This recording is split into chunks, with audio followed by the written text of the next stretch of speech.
नमस्ते जोहार, मैं राजू और आप देख रहे हैं 24 झारखंड न्यूज। चलिए जानते हैं सुबह से लेकर शाम तक की तमाम बड़ी खबरों को। रांची से पटना का सफर होगा और आसान, जल्द चलेगी वंदे भारत एक्सप्रेस। रांची और पटना के बीच जल्द ही वंदे भारत एक्सप्रेस ट्रेन चलनी शुरू हो जाएगी। हालांकि ये वाली वंदे भारत एक्सप्रेस स्लीपर नहीं होगा, क्योंकि रेल मंत्रालय द्वारा निर्धारित किया गया है कि 500 किलोमीटर से ज्यादा दूरी चलने वालों को तीसरे चरण में निर्मित स्लीपर वंदे भारत एक्सप्रेस मिलेगी। इसलिए स्पष्ट हो गया कि रांची को चेयर कार एग्जीक्यूटिव क्लास वाली वंदे भारत मिलेगी। रेल मंत्री अश्विनी वैष्णव ने स्पष्ट किया है कि 3 प्रकार के वंदे भारत के कोच बनाया जा रहा है, जिसमें chair car Vande Bharat, metro Vande Bharat और स्लीपर वंदे भारत शामिल है। 100 किलोमीटर से कम दूरी के लिए मेट्रो वंदे भारत एक्सप्रेस चलाई जाएगी।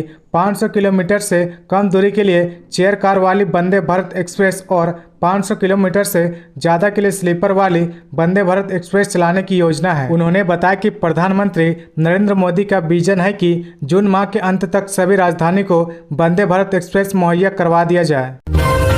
स्वास्थ्य मंत्री बन्ना गुप्ता ने सरयू रॉय पर दर्ज कराया मानहानि का केस। स्वास्थ्य मंत्री बन्ना गुप्ता और जमशेदपुर पूर्वी के विधायक सरयू रॉय के बीच चल रहा वाकयुद्ध अब अदालत तक पहुंच गया है। बन्ना गुप्ता ने शनिवार को चाईबासा व्यवहार न्यायालय के एमपी एमएलए के विशेष न्यायाधीश ऋषि कुमार के अदालत में सरयू रॉय के खिलाफ मानहानि का शिकायतवाद दर्ज कराया है। शिकायतवाद के साथ अदालत में बन्ना गुप्ता की गवाही भी हुई। बन्ना गुप्ता की गवाही के बाद मामले की अगली सुनवाई के लिए अदालत ने 29 मई की तारीख तय की है। बन्ना गुप्ता के अधिवक्ता प्रकाश झा ने बताया कि पिछले 27 अप्रैल के बाद से मंत्री के खिलाफ सरयू रॉय द्वारा भ्रामक तथ्यों के आधार पर जिस तरह का खबर फैलाई गई है, उससे उनकी मर्यादा पर हनन हुआ है। सरयू रॉय को लीगल नोटिस भेजते हुए माफी मांगने को कहा गया था, लेकिन उनकी ओर से कोई पहल नहीं की गई। इसके बाद न्यायालय में शिकायत दर्ज कराई गई है। हज यात्रियों को झारखंड सरकार का तोहफा, कोलकाता तक फ्री रहेगा सफर। झारखंड के हज यात्रा पर जाने वाले लोगों को राज्य सरकार अपने खर्च से कोलकाता भेजेगी। इन्हें ट्रेन से भेजा जाएगा। इसके लिए हटिया हावड़ा ट्रेन में अलग बोगी लगाई जाएगी। कोलकाता से इन्हें लाने का खर्च भी सरकार देगी। यह फैसला शनिवार को राज्य हज कमेटी की बैठक में हुआ। अल्पसंख्यक कल्याण मंत्री हफीजुल हसन और हज कमेटी के चेयरमैन डॉक्टर इरफान अंसारी की मौजूदगी में हुई बैठक में कहा गया कि अतिरिक्त बोगी के लिए डीआरएम से बात हो चुकी है। बैठक में तय हुआ है कि हज यात्रियों के लिए हावड़ा स्टेशन पर एक बस का इंतजाम किया जाएगा। उससे यात्रियों को कोलकाता हज भवन ले जाया जाएगा। खाने पीने का इंतजाम भी हज कमेटी करेगी। हज कमेटी के चेयरमैन को स्टेटस बहाल करने पर भी बैठक में चर्चा की गई। तय हुआ कि चेयरमैन का स्टेटस बहाल करने के लिए सरकार को कमेटी पत्र भेजेगी। रांची अशोकनगर ध्रुवा में 50 से अधिक अस्थायी दुकानें तोड़ी गई। राष्ट्रपति द्रौपदी मुर्मू के रांची आगमन को देखते हुए रांची नगर निगम सड़कों को चमकाने में जुट गया है। सड़क पर किए गए कब्जे को हटाने के लिए शनिवार को अतिक्रमण हटाओ अभियान की शुरुआत की गई। निगम की टीम ने अशोकनगर ध्रुवा क्षेत्र में अभियान चलाकर 50 से अधिक अस्थायी दुकानों को तोड़ दिया गया। कई ठेला खोमचा को जब्त किया गया, फिर जुर्माना लेकर छोड़ा। हालांकि घाघरा में अतिक्रमण हटाने गई टीम ने एक जमीन पर बनी बाउंड्री को तोड़ने का निर्देश दिया। इसके बाद जोरदार हंगामा शुरू हो गया। स्थानीय लोगों ने टीम को घेर लिया और प्रशासन के खिलाफ नारेबाजी की। आगे बढ़ने से पहले अगर अभी तक आपने इस चैनल को सब्सक्राइब नहीं किया तो प्लीज सब्सक्राइब कर ले, जिससे आपको झारखंड की हर छोटी से बड़ी खबर की अपडेट आप तक पहुंचता रहे। झारखंड में 6 लाख स्कूली बच्चों को नहीं मिला ड्रेस का पैसा। झारखंड के करीब 6 लाख बच्चों को यूनिफॉर्म का पैसा नहीं मिल सका है। स्कूली शिक्षा व साक्षरता विभाग की ओर से कई बार रिमाइंडर दिए जाने के बाद भी सभी बच्चों को राशि नहीं मिल सका है। यूनिफॉर्म का पैसा बच्चों के बैंक खाते में दिया गया था। जिन बच्चों का बैंक खाता नहीं था उनके लिए विद्यालय प्रबंध समिति के खाते में राशि दी गई थी, लेकिन अभी भी 100% बच्चों को ड्रेस मुहैया नहीं हो पाई है। स्थिति यह है कि सुदूर ग्रामीण के स्कूलों के साथ साथ राजधानी के स्कूलों के बच्चे भी पुराने यूनिफॉर्म में दिख जाते हैं। राज्य के प्रारंभिक स्कूलों में करीब 40 लाख बच्चे नामांकित है। इसमें से 34 लाख बच्चों को पोशाक की राशि या फिर पोशाक मिल गई है, लेकिन बाकी बच्चे इससे लाभान्वित नहीं हो सके हैं। अब इंटीग्रेटेड बीएड ही मान्य, एनटीए के माध्यम से होगा नामांकन। सत्र 2023-24 से अब इंटीग्रेटेड बीएड की पढ़ाई अनिवार्य की जा रही है। इस कोर्स में नामांकन नेशनल टेस्टिंग एजेंसी एनटीए के माध्यम से होगा। एनसीटीई ने दोनों वार्षिक बीएड की जगह अब शैक्षणिक सत्र 2023-24 से पूरे देश में आईआईटी, एनआईटी केंद्र और राज्य सरकार के विश्वविद्यालय और सरकारी कॉलेजों में एकीकृत शिक्षा कार्यक्रम शुरू किया गया है। यह नई शिक्षा नीति के तहत प्रमुख कार्यक्रम होगा। इस कार्यक्रम के तहत बीए बीएड, बीएससी बीएड और बीकॉम बीएड कोर्स को शामिल किया जाएगा। इसके माध्यम से फाउंडेशन, प्रिपरेटरी, मिडिल और सेकेंडरी स्कूलों के लिए शिक्षकों को तैयार किया जाएगा। यह कोर्स सभी छात्रों के लिए होगा जो +2 के बाद अध्ययन को पेशे के रूप में चुनना चाहते हैं। इस कोर्स में नामांकन नेशनल टेस्टिंग एजेंसी एनटीए के माध्यम से होगा। इसकी परीक्षा ऑनलाइन होगी। इसका विज्ञापन शीघ्र ही जारी होगा। सचिव श्री शेरपा ने कहा कि संस्थानों को निर्देश दिया गया है कि इस कार्यक्रम को लागू करने के लिए 31 मई तक एनसीटीई के पास आवेदन कर सकते हैं। इस कोर्स में कुल 8 सेमेस्टर होगा। एनआईए को मिली बड़ी सफलता, पीएलएफआई सुप्रीमो दिनेश गोप गिरफ्तार। नेपाल से हुई गिरफ्तारी। झारखंड में आतंक का पर्याप्त माने जाने वाले people's liberation front of India PLFI के सुप्रीमो दिनेश गोप को गिरफ्तार कर लिया गया है। दिनेश गोप पर झारखंड पुलिस ने 25 लाख रुपए का इनाम घोषित कर रखा था। एनआईए ने भी उस पर 5 लाख रुपए का इनाम रखा था। इस खूंखार नक्सली को पड़ोसी देश नेपाल से गिरफ्तार किया गया है। राष्ट्रीय जांच एजेंसी एनआईए ने उसे नेपाल से पकड़ा है। दिनेश गोप को रांची लाने की कार्रवाई की जा रही है। रांची विश्वविद्यालय में 22 मई से होने वाली गर्मी छुट्टी रद्द। अब 1 से 20 जून तक होगा अवकाश। रांची विश्वविद्यालय प्रशासन ने 22 मई से शुरू हो रहे ग्रीष्म अवकाश को रद्द कर दिया गया है। यह निर्णय राजभवन के निर्देश पर लिया गया है। रांची विश्वविद्यालय प्रशासन ने अधिसूचना जारी करते हुए छुट्टी कैलेंडर में संशोधन करते हुए ग्रीष्म अवकाश की तिथि 1 जून से 20 जून तक तय कर दी है। रांची विश्वविद्यालय में पहले 30 दिनों का ग्रीष्म अवकाश था, जिसे 10 दिनों की कटौती कर दी गई है। इसी तरह विश्वविद्यालय ने 9 अगस्त 2023 को आदिवासी दिवस की छुट्टी की घोषणा की है। विश्वविद्यालय द्वारा जारी आदेश के मुताबिक धनतेरस, दीपावली, बिरसा जयंती, झारखंड स्थापना दिवस, चित्रगुप्त पूजा व छठ पूजा की छुट्टी तिथि में भी बदलाव कर दिया गया है। अब यह छुट्टी 9 नवंबर से 22 नवंबर तक होगी, यानी 14 दिन की छुट्टी रहेगी। पूर्व में यह छुट्टी 10 नवंबर से 21 नवंबर तक थी।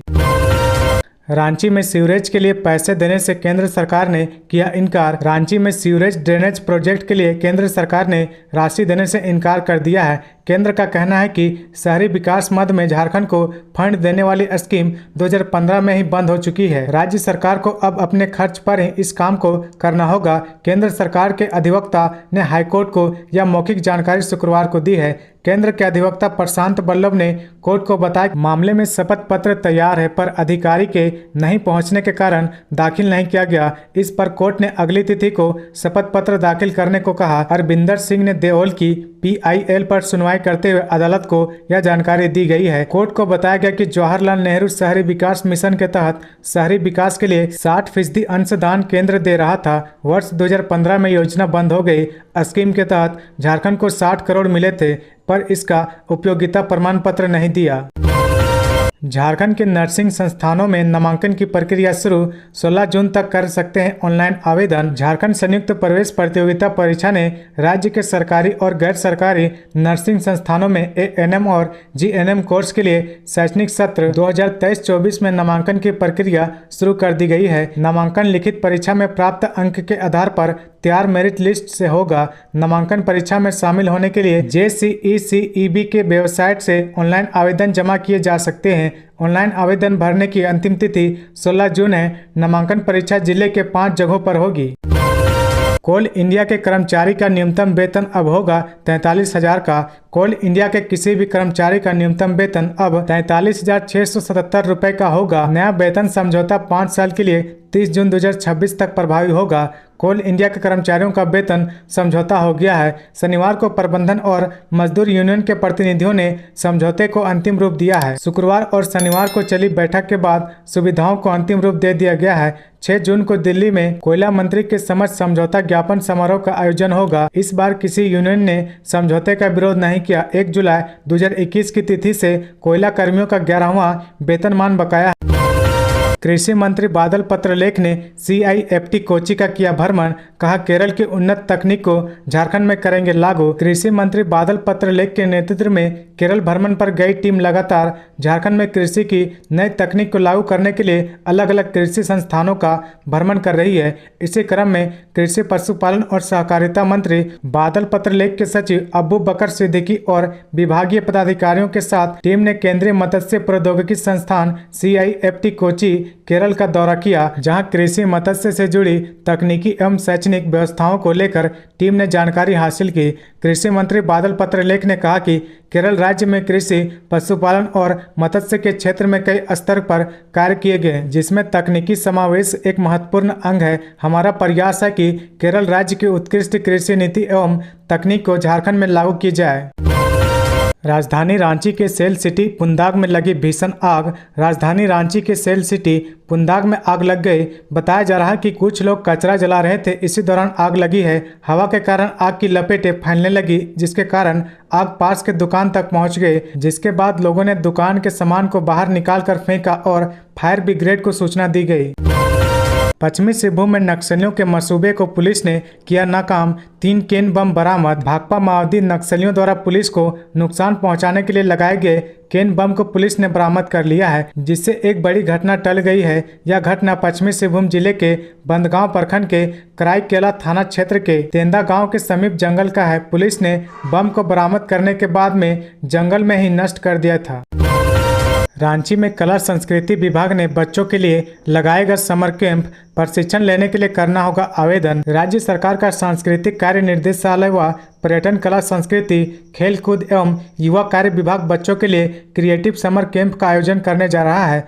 25 मई से 8 जून तक बच्चों के लिए कैंप लगेगा। यहाँ बच्चों को कला के विभिन्न आयामों से परिचय कराने के साथ साथ प्रशिक्षण दिया जाएगा। स्कूलों में हुई गर्मी की छुट्टी को देखते हुए सरकार ने पहली बार इस आयोजन की रूपरेखा तैयार की है। इसका उद्देश्य बच्चों को मोबाइल व टीवी के बजाय कलात्मक और सृजनात्मक गतिविधियों से जोड़ना है। 15 दिवसीय क्रिएटिव समर कैंप के तहत विभिन्न गतिविधियां आयोजित की जाएगी। यहाँ बच्चे अपनी इच्छा के अनुसार किसी भी एक कला विधि का चयन कर प्रशिक्षण हासिल कर सकेंगे।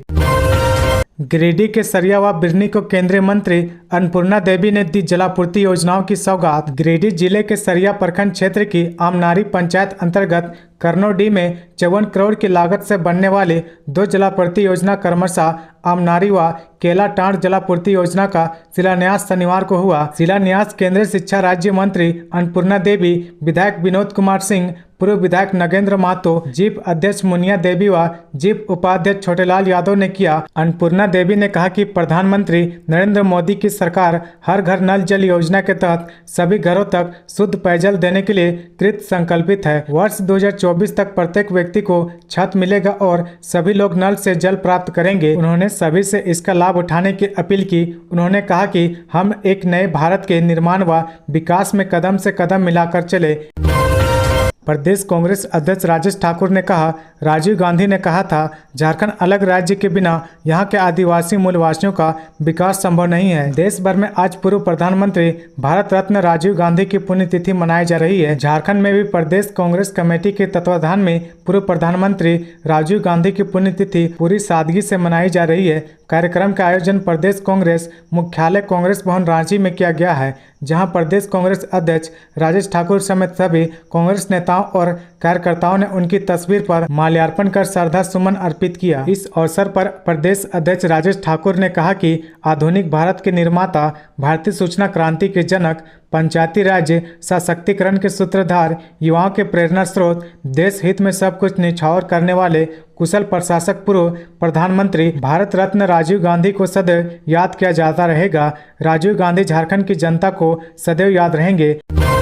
पलामू टाइगर रिजर्व के बीचों बीच गुजरती रेलवे ट्रैक को किया जाएगा डाइवर्ट। पलामू टाइगर रिजर्व के रेलवे लाइन को डाइवर्ट करने को लेकर सर्वे का काम शुरू कर दिया गया है। पलामू टाइगर रिजर्व और रेलवे की 6 सदस्यीय टीम इस कार्य में जुटी है। सर्वे टीम में पलामू टाइगर रिजर्व के डिप्टी डायरेक्टर कुमार आशीष, ब्रजेश कांत जैना, रेलवे विकास निगम के सीनियर DGM के S पटनायक, DEN अर्जुन सिंह के अलावा बेतला परिक्षेत्र के रेंजर शंकर पासवान आदि शामिल है। सर्वे टीम की ओर से रेलवे के रूट को लेकर लोकेशन का निर्धारण किया जा रहा है। पलामू टाइगर रिजर्व के बीचों बीच होकर गुजरने वाली रेलवे ट्रैक के बगल से थर्ड लाइन के निर्माण को लेकर वन विभाग की आपत्ति के बाद यह प्रक्रिया शुरू की गई है।